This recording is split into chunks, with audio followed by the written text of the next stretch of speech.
Welcome to the Deep Dive. Today, we're looking at a really quite an incredible case file. It highlights this amazing, almost instantaneous shift from, severe physical trauma to something, well, much deeper. We're focusing on the near-death experience of a man we're calling Rick. And his journey, it wasn't triggered by the usual things like a car crash or heart attack. No, this was a sudden, really severe biological crisis. We've got this fantastic account. And our mission, really, is to unpack it, look at the unique sensory stuff, the philosophy that seems weirdly consistent, and what happened afterwards. Yeah, this one's remarkable. The trigger itself being so specific, so toxic. It's fascinating. We're looking at an NDE that didn't happen, during a clean cardiac arrest or something. It happened while Rick's body was actively fighting off severe poisoning, anaphylactic shock. It gives us a really detailed look at consciousness, seeming to persist through intense physical stress. And the whole thing kicks off with, well, a bit of a cautionary tale about messing with nature. It starts because Rick decided he could handle a killer beehive himself. He actually thought they were harmless honeybees at first. Oh, wow. Yeah, he was waiting for property management, got impatient, grabbed a neighbor, Yeah. and they tried to remove it. You can probably guess how that went. Yeah. So the trigger itself is just brutal. An attack by a swarm of what turned out to be Africanized killer bees. Right. Rick and his neighbor get stung badly. Paramedics show up. They see the swelling, the obvious injury. Right. And Rick, in this moment of, denial, he refuses to go to the hospital. Yeah. Just figures, I'll go home, take a shower, pop some pain pills, sleep it off. That decision. Yeah. Wow. Delaying medical help like that, it's almost as scary as the attack itself.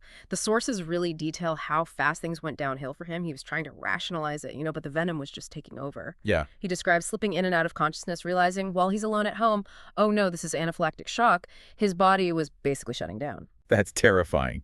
The definition of a crisis just spiraling. He talks about being semi-conscious, trying to get to the bathroom, the world seeming dark and confusing, but still trying to tell himself he was just tired. Exactly. Not a peaceful fading at all. It was a toxic internal fight. And that just underlines how severe that poison was. Yeah, Right. absolutely. We're talking about that critical drop in blood pressure, organ failure, starting classic anaphylaxis, all while he's sort of semi-aware in his own bed.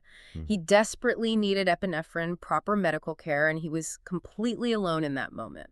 Which brings us to how someone did intervene. And this is where the story takes a really remarkable turn. It wasn't his brother, who was actually in the house too.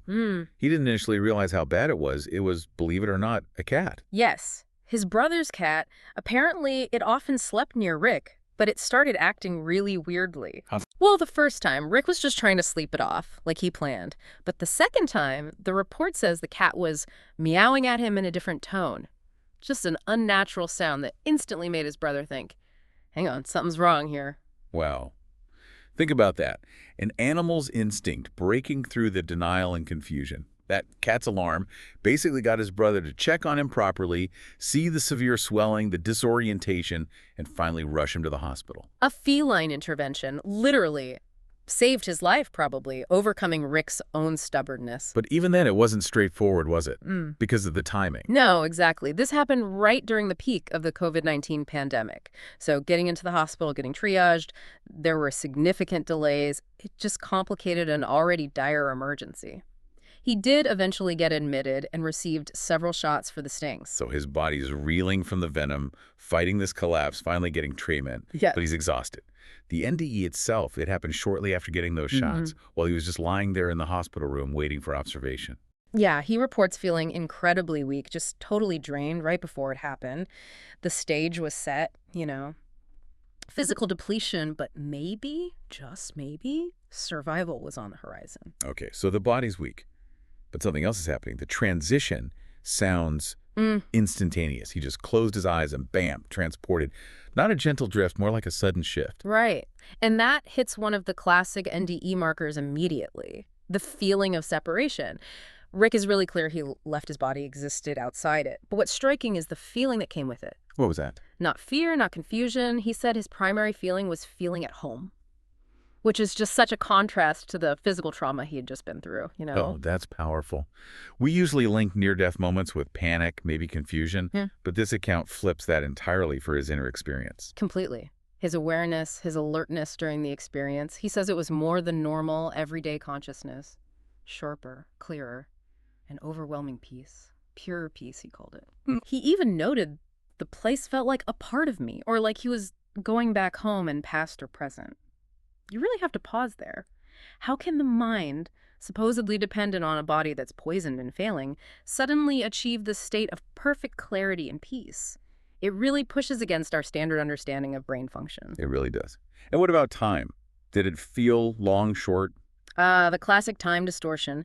It was brief in real-world time, obviously, but for Rick, he said there was no time. Time just wasn't a factor there. It ceased to exist. Exactly. And the feeling when he woke up kind of backs this up.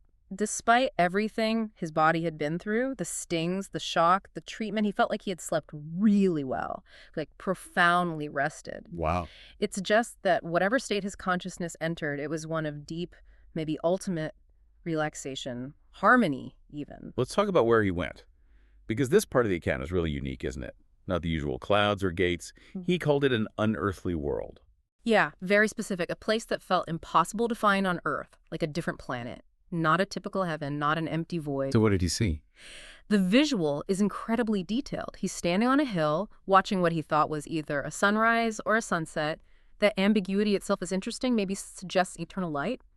Could be. And the landscape itself, this is the key part. It was a place where a desert and a forest met, right there, side by side. Desert and forest. Wow. Talk about opposites, aridity, harshness, meeting lushness, life. What do you make of that symbolic integration? I think it has to be significant. I mean, think about it. Rick was just moments removed from this incredibly violent, toxic conflict with nature, the bees, right? Yeah. So to then find himself in a place where nature's extremes, the desert and the forest exist together in perfect peace, it really implies a resolution, doesn't it? A state of ultimate balance. It's quite different from just seeing a lovely garden. This feels more complex, more about acceptance. And his senses in this balanced world, were they normal? Heightened, definitely heightened. Senses were more vivid than usual. And his hearing, he described it so clearly, it was like a classic musical experience. Not just music, but a classic musical experience, like structure. Exactly. Not just pretty sounds, but maybe suggesting something about the fundamental structure of sound itself. Perfect, timeless, almost elemental. What about light? Often a big feature in NDEs. There was an unearthly light, yes, but he specifically said it was not a brilliant light. It wasn't overwhelming, not like staring into the sun or some divine spotlight. Just the light of that place, gentle, functional. Okay, so we have this unique landscape, the sound, the light. But what was missing compared to other accounts? Right, that's also key. No tunnel of light heading towards it, no deceased relatives waiting for him, no specific religious figures, no angels, no mystical beings. It seems to have been a profoundly personal experience, focused entirely on the setting and his own state of being within it. So the overwhelming feeling that I am home, the peace, the joy, it came purely from the environment and his own internal state. It seems so. And maybe the most important feeling he mentioned, he felt no longer in conflict with nature after being attacked by killer bees. That resolution is pretty incredible. Yeah, talk about irony. Beautiful, in a way. So moving on to what he sort of learned or processed there, it wasn't just sensory. Rick reported remembering lots of past events. And specifically, he mentions reincarnation and remembering places he'd lived during his travels, maybe suggesting past lives. It came to him with a sense of certainty. Interesting. Not just looking back, though. No. He also saw clear scenes from his personal future. So you've got this convergence. Past lives, future events, all experienced in this state of perfect present awareness. It's a lot to take in. Definitely. And yet, even immersed in this perfect place, this feeling of peace, he talks about reaching some kind of threshold or maybe just a point of decision where he made a very definite conscious choice to return to life. He chose to come back from that. Yeah. That agency, that choice is really important in NDE accounts. He chose to leave that pure peace and come back to deal with, well, bee venom recovery and hospital food. Which makes his prior beliefs really relevant here. Before all this, Rick identified as unaffiliated agnostic, meaning, no organized religion, generally feeling that questions about God or an afterlife are basically unknowable. Exactly. And here's the real puzzle, the paradox we need to think about. He reported that the content of the experience felt entirely consistent with the beliefs he held at the time. Wait, how does that work? How can an agnostic viewpoint, which is fundamentally about not knowing, be confirmed by an experience that simultaneously gives him absolute certainty about things like reincarnation and his own future?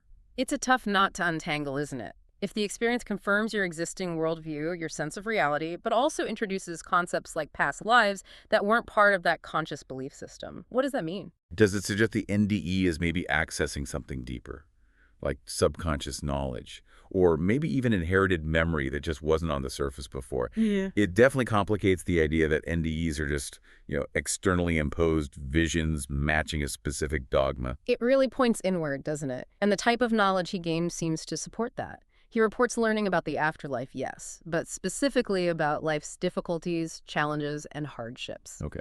But interestingly, he specifically said he did not get information about God or a universal purpose or the meaning of life.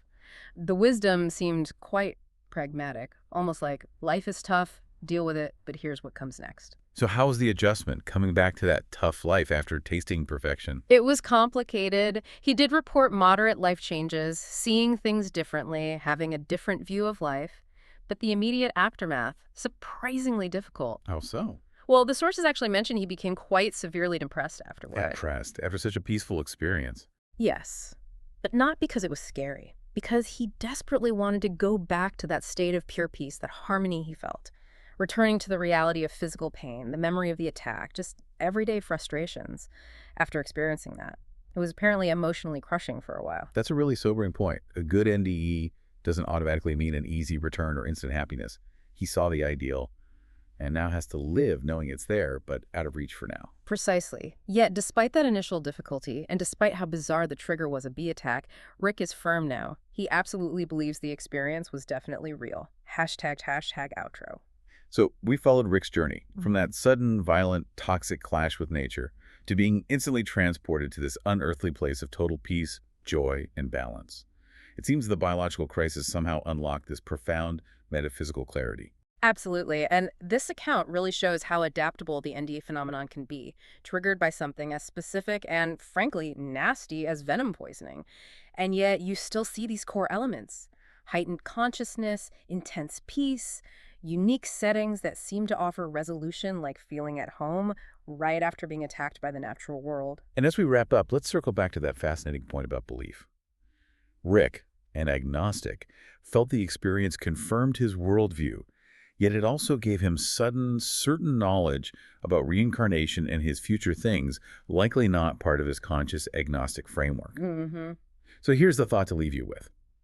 If an experience confirms your current view of reality, but simultaneously introduces concepts like past lives that weren't really on your radar before, what might that tell you about the nature of your own beliefs? And maybe, just maybe, about the deep, quiet reserves of knowledge already stored somewhere within your own consciousness. Something definitely worth thinking about. Indeed. We'll leave it there for this deep dive.